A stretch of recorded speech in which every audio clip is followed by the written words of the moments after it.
नमस्कार, मैं हूं पंकज झा और आप मेरे साथ देख रहे हैं ऑफ कैमरा। जैसा नाम है वैसा ही एक कार्यक्रम भी है, यानी हम इसमें उस तरह के किस्से और कहानियां बताते हैं जो आमतौर पर कहीं अखबारों में न छपती है, न टीवी न्यूज़ चैनलों पर दिखती है, न सोशल मीडिया में उसका कोई खास अता पता ही होता है। तो आज शुरुआत करते हैं एक ऐसी ही बड़ी दिलचस्प कहानी से। कहानी यूं है कि एक मंत्री जी के चक्कर में दूसरे मंत्री ने अपने घर का एक गेट ही बंद करवा दिया। है ना, बड़ी दिलचस्प कहानी। जी हाँ, यहाँ जो यूपी में बड़े बड़े सरकारी बंगले होते हैं उसमें 2, 3, 4 भी गेट होते हैं। मैं जिनकी बात कर रहा हूँ वो दोनों योगी आदित्यनाथ की सरकार में मंत्री हैं। अच्छा खासा उनके पास विभाग भी है, मतलब जिससे कहा जाए कि वो एक ताकतवर मंत्री हैं। अब जब विभाग अच्छा होता है तो उनके यहाँ लोगों की भीड़ भी बहुत ज़्यादा होती है।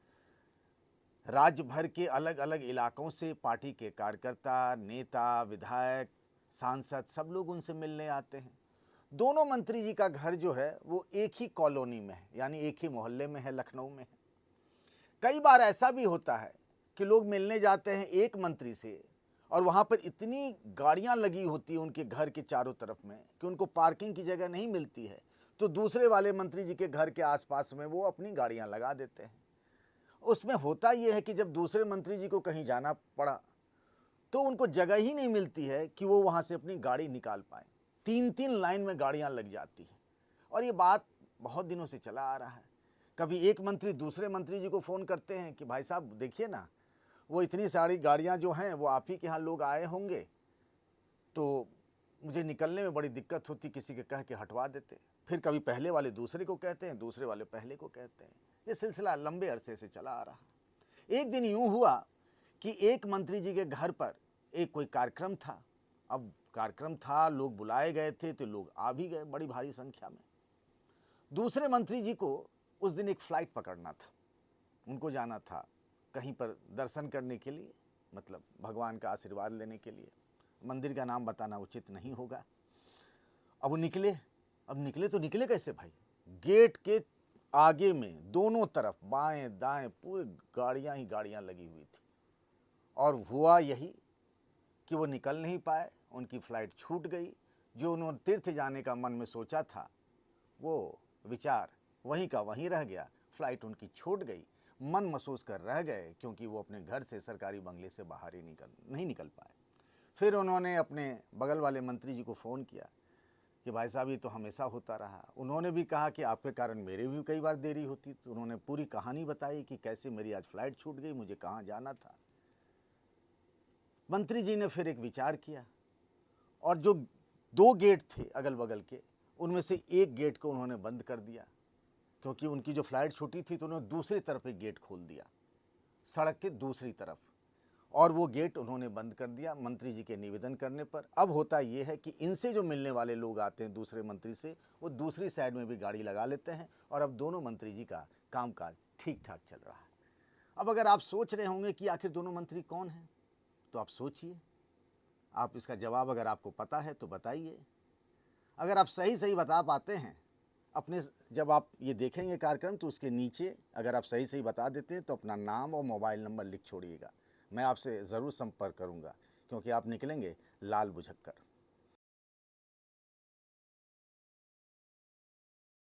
अब कहानी एक ही दिन एक ही कार्यक्रम के तीन तीन बार 3 अलग अलग मंत्रियों से फीता कटवाने की, और इस चक्कर में एक मंत्री जी दुर्वासा मुनि हो गए। दुर्वासा मुनि जानते हैं आप?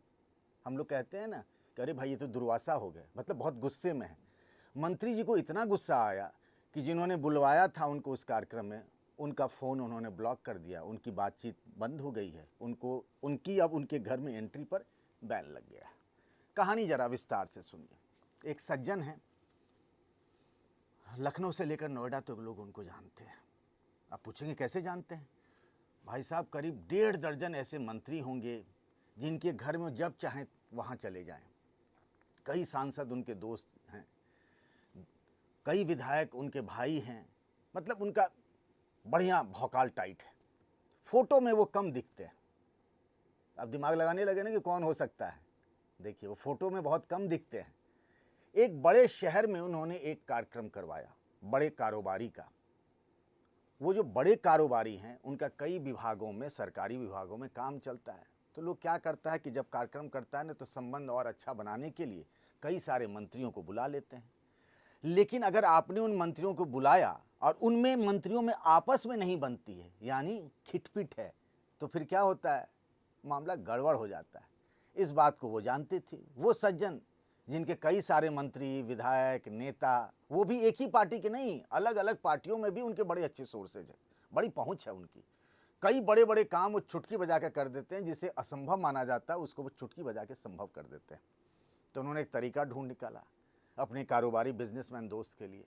उन्होंने अलग अलग समय में एक ही जगह पे उसी कार्यक्रम के लिए 3 अलग अलग मंत्रियों से अलग अलग समय में फीते कटवा लिए। एक मंत्री जी आए, उनके साथ सब लोग आए, फिर फोटो खिंचवाया गया। वो फोटो से गायब रहे जिनकी मैं बात कर रहा हूँ, वो फोटो में नहीं दिखे। वो जो उनके बिजनेसमैन दोस्त थे, उनका पूरा परिवार, संस्थान, माननीय मंत्री जी, फीता कटा, ताली बजी, हो गया। फिर थोड़ी देर बाद में फिर वहाँ पर एक नया फीता लग गया लाल रंग का, फिर गुब्बारे उब्बारे लग गए, फिर दूसरे मंत्री जी आए, फिर सब मुस्कुराए, फिर फोटो खींची।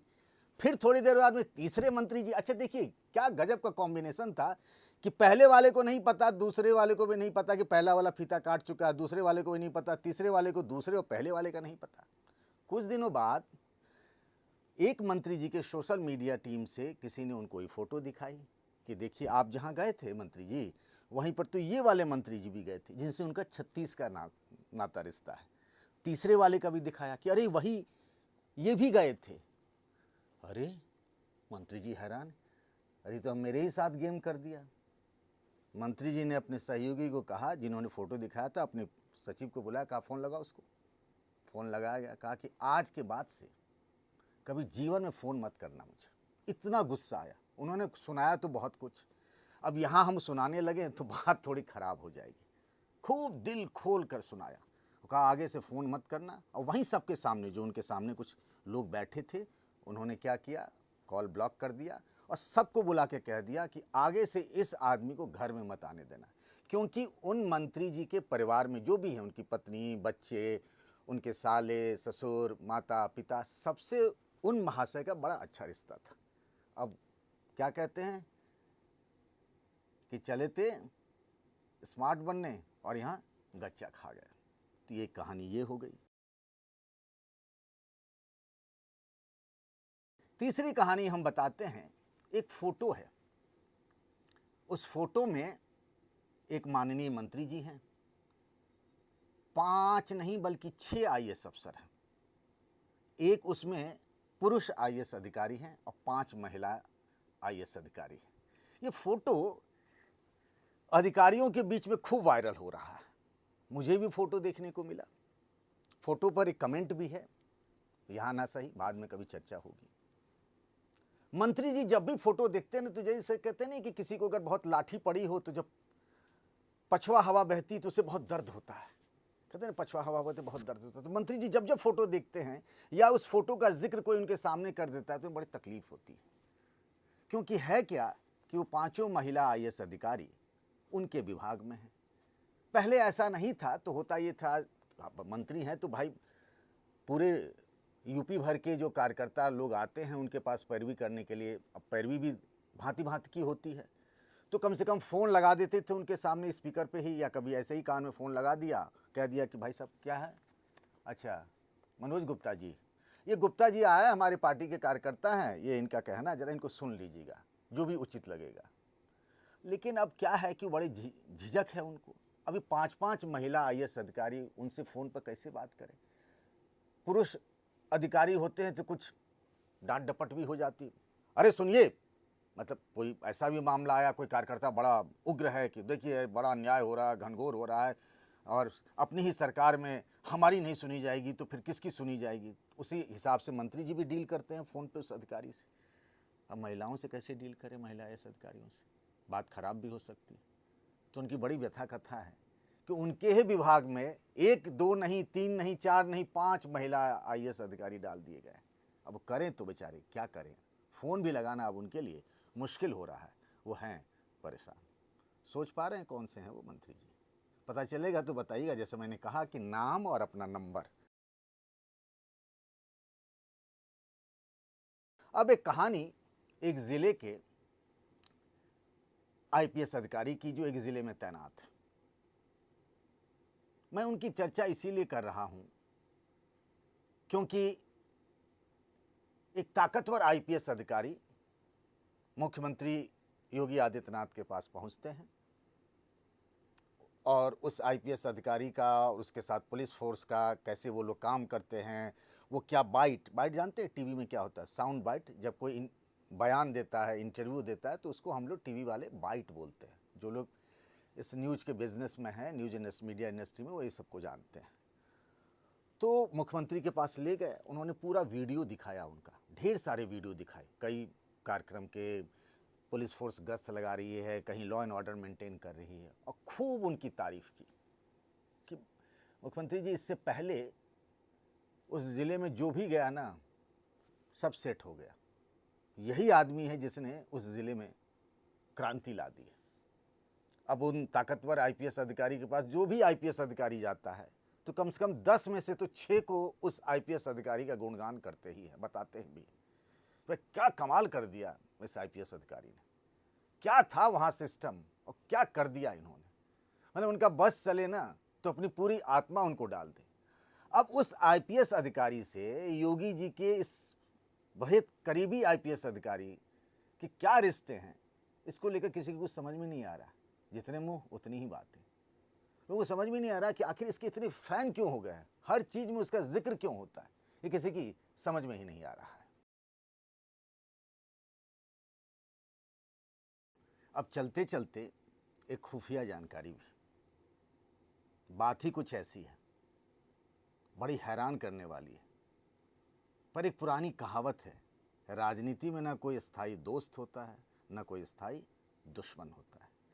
आज जो यूपी में बीजेपी के साथ उनके सहयोगी दल दिख रहे हैं, 2 साल बाद होने वाले विधानसभा चुनाव में वो क्या करेंगे, ऊंट किस करवट बैठेगा, कहा नहीं जा सकता। जी हाँ, मैं बात कर रहा हूं बीजेपी के एक ऐसे ही सहयोगी दल के अध्यक्ष की। अब क्या हुआ कि इस पार्टी के अध्यक्ष जी की अपने सबसे धुर विरोधी आज की तारीख में जो हैं अखिलेश यादव, जिनके बारे में वो हाल फिलहाल में कल भी उन्होंने खूब बयान दिया था, और कभी वो अखिलेश यादव के साथ भी थे। अखिलेश यादव के एक बेहद करीबी सांसद से दिल्ली में खूब मन भरकर बैठकर बतियाए, वो भी यूपी सदन में नहीं, जहां पर आमतौर पर मुख्यमंत्री और मंत्री लोग रहते हैं। दिल्ली के एक 5 स्टार होटल में उन सांसद की उनसे मुलाकात हुई, कैफेटेरिया रेस्टोरेंट में नहीं, एक कमरे में, और वहां मन की बातें हुई दोनों तरफ से। अब सोचेंगे आपके भाई बीजेपी के सहयोगी दल हैं, वो एनडीए में हैं, तो वहाँ अखिलेश यादव के सांसद से मिलने क्यों गए?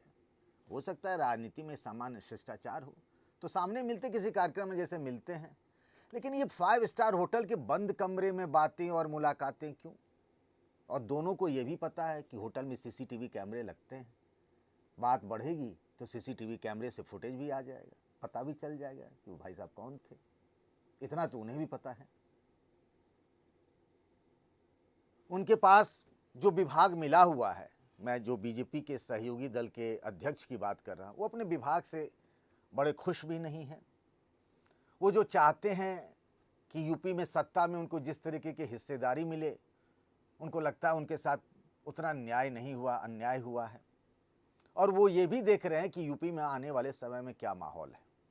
तो अभी तो वो सत्ता में है, कल क्या होगा, किधर हवा बहेगी, उस हिसाब से तार जोड़ने के लिए, अखिलेश यादव से तार जोड़ने के लिए अभी तो डायरेक्ट तार नहीं जुड़ सकता ना, तो इसीलिए उन्होंने साइड, यानी उनके एक लेफ्ट हैंड जो है सांसद, अब ये भी खोल दूं मैं कि वो अखिलेश यादव के परिवार से ही लगते हैं, उनसे वो मुलाकात किए हैं। बात तो लोग बताते हैं कि यहाँ तक भी हो गई कि अगर अखिलेश यादव यानी समाजवादी पार्टी के साथ जुड़े हैं तो अगले विधानसभा चुनाव में कितनी सीटों पर लड़ेंगे। मैं नहीं जानता कितना सच है, दोनों ने ये बात नहीं कबूल की है। मुलाकात हुई, ये बात कबूल हुई है। वो भी एक का कहना है कि वो होटल में जा रहे थे, दिख गए तो उन्होंने बुला लिया, बैठ के बात हो गई।